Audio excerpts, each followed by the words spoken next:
नमस्कार दोस्तों। आपने इतिहास में बहुत से राजा महाराजाओं के बारे में बहुत कुछ पढ़ा या सुना होगा, लेकिन क्या आपने कभी ये सुना है कि कोई राजा है जो 400 साल पहले जन्म लेता है और आज हम उसको भगवान के रूप में पूजते हैं।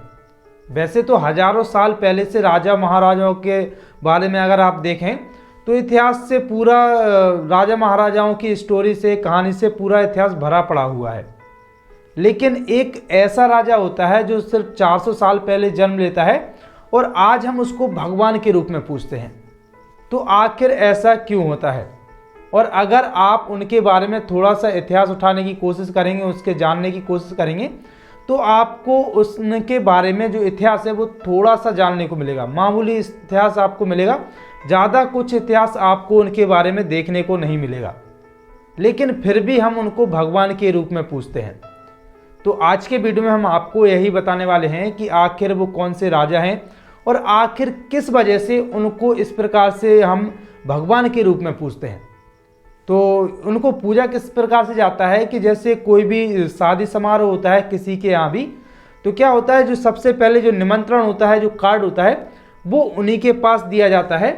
और जब उनको कार्ड देने जाते हैं तब उन्हें अपने घर पर लाते हैं। लाने की एक विधि होती है कि एक वहाँ से जो मंदिर है जहाँ पर उनकी स्थान है, वहाँ से एक नारियल मिलता है। उस नारियल को हम उनका रूप समझ के, वो राजा हैं उनको समझ के हम अपने घर पर लेके आते हैं। और उसके बाद जब हमारा पूरा जो शादी का समारोह है वो समाप्त हो जाता है, उसके बाद उस नारियल को जो हमने उन राजा को लिया है उनकी फिर हम विदा करने जाते हैं। जहाँ से हम लेके आए थे उन्हें वहाँ पुनः छोड़ने जाते हैं। तो वहाँ जब उन्हें छोड़ते हैं तो उनके जो भी कुछ रस्में होती हैं, जो सत्यनारायण भगवान की जो कथा होती है वो उनके मंदिर में जाके करवानी होती है। और वहाँ पर फिर हम उनको दोबारा वहीं पर जहाँ से लेके आए थे वहाँ छोड़ देते हैं। तो इस प्रकार से हम उनको बहुत ही ज़्यादा पूजते हैं, बहुत ही ज़्यादा मानते हैं। तो आखिर इस राजा ने ऐसा क्या किया था जिसके कारण इनको आज पूजा जाता है? क्योंकि बहुत से आप राजा को देखेंगे तो उन्होंने बहुत बड़ी बड़ी लड़ाइयाँ लड़ी, बहुत बड़ा इतिहास है उनके इस बारे में, लेकिन उनको कभी ऐसा नहीं पूजा जाता है। लेकिन इनका इतिहास वो तो बहुत ही कम है, बहुत ही कम इतिहास आपको देखने को मिलेगा। लेकिन इनका जो इतना अस्तित्व है वो बहुत ही ज़्यादा है किसी राजा की तुलना में। तो आज हम इसी को समझने की कोशिश करेंगे। तो चलिए शुरू करते हैं। बात है 400 साल पहले की। मध्य प्रदेश में एक जिला है निवाड़ी, और निवाड़ी जिले की एक तहसील है ओरछा। तो ओरछा उस समय पर बुंदेले राजाओं की राजधानी हुआ करती थी। और उस समय पर बुंदेले राजाओं के जो शासक थे वो थे वीर सिंह जोदेव। तो वीर सिंह जोदेव के बारे में तो आप भी जानते हैं, क्योंकि उनके बारे में इतिहास में बहुत कुछ जानने को मिलता है, बहुत कुछ लिखा हुआ है। तो जब उनके छोटे बेटे का जन्म होता है, वो तारीख होती है 27 जुलाई 1608। तो उस समय पर जब उनके बेटे का जन्म होता है तो उनकी जो पत्नी होती हैं उनकी उस समय पर मृत्यु हो जाती है। इनका नाम होता है गुमान कुमारी, और ये वीर सिंह जोदेव की दूसरी पत्नी थी। तो जब इनकी मृत्यु हो जाती है तो जो छोटा बच्चा होता है तो उसकी परवरिश का जिम्मा जो जुझार सिंह होते हैं, इनके वीर सिंह जोदेव के बड़े पुत्र। वीर सिंह जोदेव के टोटल 8 पुत्र होते हैं। तो 8 पुत्र में सबसे बड़े जुझार सिंह होते हैं। तो जब इनकी परवरिश का जिम्मा आता है तो जुझार सिंह की जो पत्नी होती हैं चंपावती, वो इनकी परवरिश करती हैं। तो जब आगे चलकर वीर सिंह जोदेव की उम्र ढलती जाती है तो वो ऐलान कर देते हैं कि जो बड़े बेटे हैं जुझार सिंह वो इस राज्य के उत्तराधिकारी रहेंगे, और जो छोटे बेटे हैं हरदौल वो यहाँ पर इसके दीवान बनाए जाएंगे। तो दीवान के पास कुछ प्रशासनिक और सैनिक शक्तियाँ होती थी, तो वो उस कामकाज को देखा करते थे। अब इसके बाद 1627 ईस्वी में वीर सिंह जोदेव की मृत्यु हो जाती है। तो उसके बाद जुझार सिंह को राजा बना दिया जाता है। जो हरदौल होते हैं उनको वहाँ का दीवान बनाया जाता है। अब इसी साल सन 1627 ईस्वी में मुग़ल बादशाह जहांगीर की भी मृत्यु हो जाती है, और मुग़ल बादशाह फिर शाहजहां बनते हैं। अभी तक जो शासन था वो सही से चल रहा था, लेकिन जब शाहजहां इस सत्ता पर आते हैं तो वो क्या करते हैं कि जो ओरछा है उसको अपने अधीन करने की प्रयास करते हैं। और इसमें जो जुझार सिंह होते हैं वो उनकी अधीनता को स्वीकार कर लेते हैं, लेकिन जो हरदौल होते हैं वो इस चीज़ का विरोध करते हैं और उनके जो कुछ और भाई होते हैं वो भी इस चीज़ का विरोध करते हैं। लेकिन जुझार सिंह इस बात को नहीं मानते हैं, फिर भी वो मुग़लों के अधीन चले जाते हैं।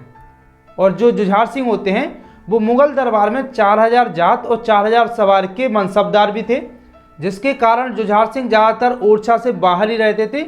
या तो वो आगरा में मुग़ल दरबार में रहते थे या किसी सैन्य अभियानों में जाकर चले जाते थे। लेकिन उस समय पर जो ओरछा का राज होता था वो हरदौल ही चलाते थे। अब हरदौल पूरी तरह से मुग़लों के खिलाफ होते थे और इस बात का अंदाज़ा आप इस प्रकार से लगा सकते हैं कि उस समय पर मुग़लों का एक आदेश था कि यहाँ पर कोई भी तिलक नहीं लगाएगा। जहाँ पर भी मुग़लों के अधीन जो भी क्षेत्र आते हैं वहाँ पर कोई भी तिलक नहीं लगाएगा। हरदौल इस बात का विरोध करते हुए फूलबाग में पत्थर के कटोरे में बहुत चंदन घुरवाते थे और सैकड़ों लोगों को तिलक लगवाते थे। तो हरदौल के इस व्यवहार से निपटने के लिए शाहजहां ने अपने खास शिल्पाचार मेहदी हसन को ओरछा में तैनात कर रखा था। हरदौल की मौत का प्रमुख कारण यह भी माना जाता है कि मुग़ल शासक के प्रतिनिधि सरदार हिदायत खां के बेटे ने एक बार राजघराने की बेटी को छेड़खानी की थी या उनके साथ बलात्कार करने का प्रयास किया था। हिदायत खां उस समय हरदौल के बगल में फूलबाग में ही रहता था। तो जब हरदौल को इस घटना के बारे में पता लगा तो हरदौल ने उसी समय हिदायत खां के बेटे को मार डाला और हिदायत खां को फूलबाग खाली करने का आदेश दिया। हिदायत खान ने बेटे के मारे जाने के बाद नाराज होकर हरदौल से बदले की भावना से उनकी शिकायत बादशाह से कर दी और अनवर खान पठान के नेतृत्व में सेना की एक टुकड़ी लेकर ओरछा की ओर चल दिया। जब ओरछा को पूरी तरह से घेर लिया तब हरदौल ने अपने पराक्रम और प्रयास से अनवर खान को मार डाला और उनकी जो सेना है उसको पूरी तरह से परास्त कर दिया। इस बात से शाहजहां बहुत ही नाराज हो जाते हैं और वो जुझार सिंह को बुलाकर उनको धमकी देते हैं कि आपसे इस गद्दी को छीन लिया जाएगा, नहीं तो आप इस चीज़ का समाधान करें। अब इस बात से जुझार सिंह है वो भी बहुत ही ज़्यादा दुखी होते हैं, बहुत ही ज़्यादा परेशान होते हैं और वो लौटकर उस समय ओरछा आते हैं। जब वो ओरछा आते हैं तो उनको इस चीज़ों के बारे में बहुत ही चल रहा होता है कि आखिर मुझे क्या करना चाहिए। तभी कोई क्या करता है कि जो मुग़ल सैनिक थे या जो मुग़ल के दरबारी थे या जो उनके समर्थक थे वो क्या करते हैं, जुझार सिंह को कान भर देते हैं कि जिस समय आप ओरछा से बाहर रहते हैं तो आपका जो भाई है हरदौल है वो आपकी पत्नी जो कि हरदौल की भाभी हैं उनके साथ गलत रिश्ते में रहते हैं या गलत संबंध है। और इस बात से और ज़्यादा क्रुद्ध हो जाते हैं जुझार सिंह। तो जुझार सिंह अपनी जो पत्नी होती हैं चंपावती उनको ये आदेश दे देते हैं कि आप हरदौल को विष वाले भोजन बनाएं और उसको विष वाले भोजन खिला के मार डालें। लेकिन इस चीज़ से वो मना भी करती हैं तो लेकिन उनको एक ये लाशन लगा दिया जाता है। तो इस चीज़ के लिए वो क्या करते हैं कि विष वाले खाना को बना देती हैं और वो अपने मन में सोचती हैं कि जैसे ही हरदौल आएंगे तो उनको ये सारी घटना बता देंगे ताकि वो इस भोजन को ना करें। लेकिन जब हरदौल भोजन के लिए आते हैं तो जब भाभी उनको सारी बात घटना को बता देती हैं तब भी हरदौल क्या करते हैं, अपनी भाभी के सम्मान को बचाए रखने के लिए वो जानते हुए भी उस विष भरे भोजन को खा लेते हैं और उसके बाद उनकी मृत्यु हो जाती है। अब वो घटना होती है जिसके कारण हरदौल को आज भी भगवान के रूप में पूजा जाता है। हरदौल की एक बहन भी होती हैं कुंजावती जो कि दतिया में ब्याही होती हैं। तो जब हरदौल की बहन की बेटी की शादी होती है, जैसे कि हरदौल की भांजी की शादी होती है, तो जो हरदौल की बहन होती हैं कुंजावती वो ओरछा में हरदौल को भात देने आती हैं। तो वो क्या करती हैं, जो हरदौल की समाधि होती है वहाँ पर आती हैं, जो हरदौल का चबूतरा बना होता है वहाँ पर सर पटक पटक कर रोने लगती हैं, क्योंकि हरदौल को सबसे प्रिय थी बहन और बहन भी हरदौल को बहुत ही ज़्यादा मानती थी, सबसे ज़्यादा प्रिय थी। तो क्या होता है कि जब हरदौल की समाधि पर वो सर पटक पटक कर रोती रहती हैं, वो वहाँ से जाती नहीं है, तब बहुत टाइम बाद हरदौल की वहाँ से आवाज़ आती है कि बहन तुम घर जाओ, हम भात लेकर ज़रूर आएंगे।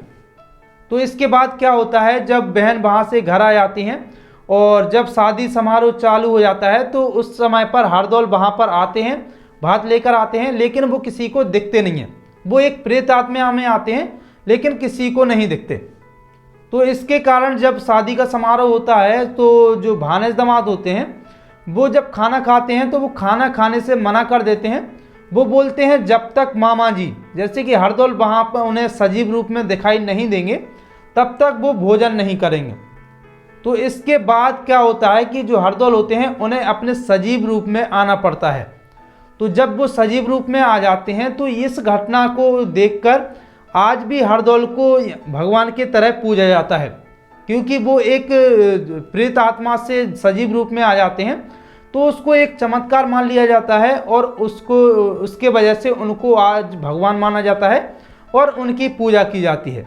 इसीलिए जब भी किसी भी शादी समारोह का प्रोग्राम होता है किसी के यहाँ, तो जो हरदौल होते हैं उनको भात देने जाया जाता है और उनको लेके आया जाता है और अपने घर में जो भी जहाँ पर भी भात होता है जिस घर में, उसमें उनको विराजमान किया जाता है। लेकिन ये जो घटना है इसका कोई लिखित प्रमाण तो नहीं है, तो लेकिन ये एक आस्था है जो कि पूरे बुंदेलखंड में प्रसिद्ध है। और जो हरदौल हैं उनका हर गांव में आपको चबूतरा देखने को मिलेगा और हर गांव के लोग जब भी कोई भी शादी समारोह होता है तो हरदौल को सबसे पहले निमंत्रण देते हैं और उनको अपने घर लाते हैं। तो इस घटना की वजह से आज भी हरदौल को भगवान के रूप में पूजा जाता है। और ये सभी शादियों में कोई भी ऐसी शादी नहीं होती है बुंदेलखंड में जिसके हरदौल को आमंत्रित नहीं किया जाता हो, उनकी पूजा नहीं की जाती हो।